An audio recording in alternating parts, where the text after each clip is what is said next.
After a forest fire, a succession of creatures flocks into the woods. First come the beetles to eat the trees. And then the woodpeckers follow to eat the beetles. Then in many forests, the loggers come to cut down the trees, and the environmentalists follow to stop them. But not in this stretch of eastern Oregon. Get lower. Here, the loggers and environmentalists come into the woods together. Hold on. Okay, now go.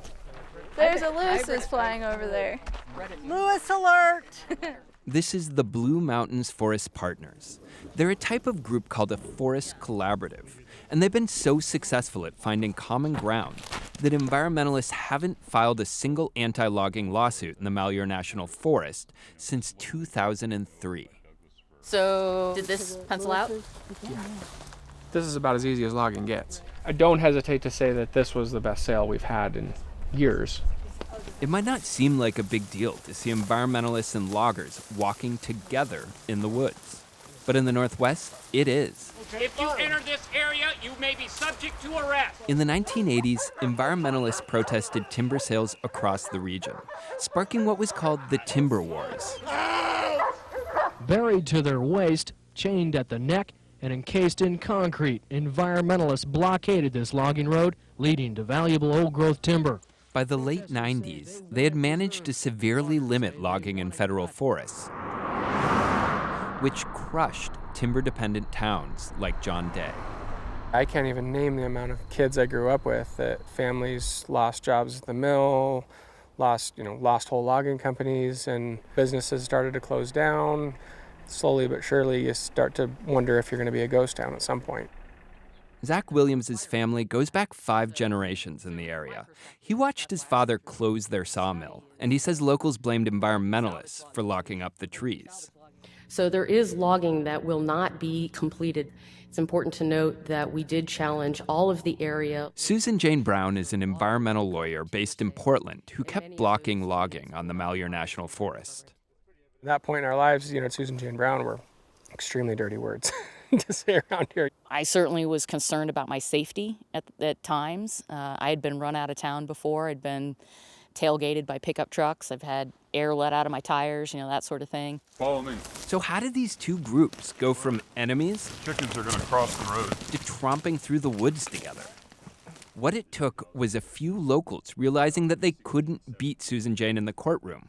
So they invited her to Grant County to see if they could find some way to manage the forest that would meet both their goals.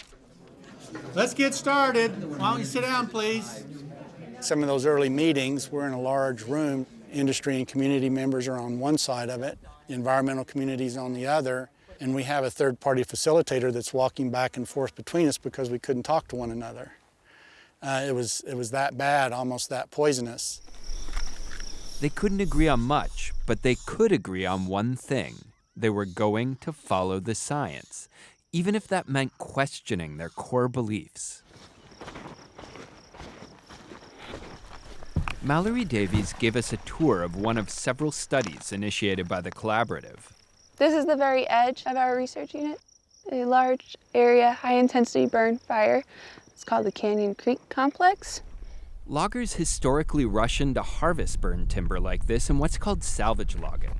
To them, leaving wood to decay is like watching money rot on trees, to say nothing of providing fuel for future wildfires. But to environmentalists and scientists, these dead trees are essential habitat for many animals, especially woodpeckers. This is our peeper cam, so we could a peep nest that we can't reach with our hand. So the Blue Mountains Forest Partners worked with the Forest Service to create this study. They logged test sites at different levels, ranging from cutting no trees to cutting most of them. And then they tracked how the woodpeckers fared. So on my monitor, I can see that there are 6 white tiny eggs on top of a little bit of wood chips. So there's a possibility that they're still laying. The goal is to find a level of salvage logging that provides an economic benefit to the local community without compromising woodpecker habitat. And preliminary results suggest that selective logging has minimal negative impact on Lewis's woodpeckers and white-headed woodpeckers, but that it appears to cause a slow decline in the nesting numbers of black-backed woodpeckers. We all took risks on this type of project, so I'm curious what folks think. And it's okay if you hate it. But nobody seemed to hate it. I mean, Susan Jane detests salvage logging, and if I'm being honest, I look at this burn, 110,000 acres, and look at salvaging 5,000 of it and think, how's that really going to harm habitat? And I'm not going to say that I think any differently necessarily about that, but that's the point of collaboration. And if this is the kind of process we have to go through, then it worked. I agree, and I don't want this to be a one-off. And we can do salvage, and we can take logs to the mill, and people can earn a living wage, and we also don't have to kill a bunch of birds in the process. If the first ingredient of the Blue Mountains Forest Partners' success was following the science, oh my God, that's amazing. Everyone agrees there was a second ingredient to their secret mix. Oh, alcohol. It's partially a joke. Sharing a beer or bourbon or having a meal together is a really great way to break down barriers and to get rid of all of that baggage that we come to these conversations with. And it allows us to have some fun together. And like many trusted friends, that fun now includes being able to laugh at themselves. Case in point. It was Mallory and the field crew who made this piñata to celebrate the end of the study. A little higher, go!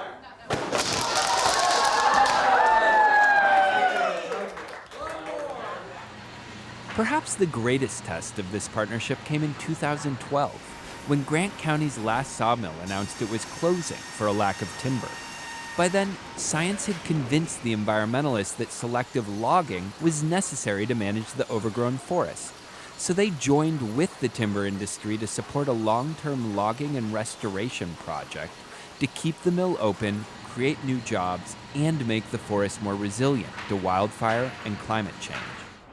In 2003, had you asked me if I ever would have felt this way about any of these people, no way, man. There's just no way. These people are crazy, but now they're my crazy. They're my friends. I care about them. And just like any friendship, you want your friends to be happy and healthy and successful. And now that these folks are my friends, that's what I want for them.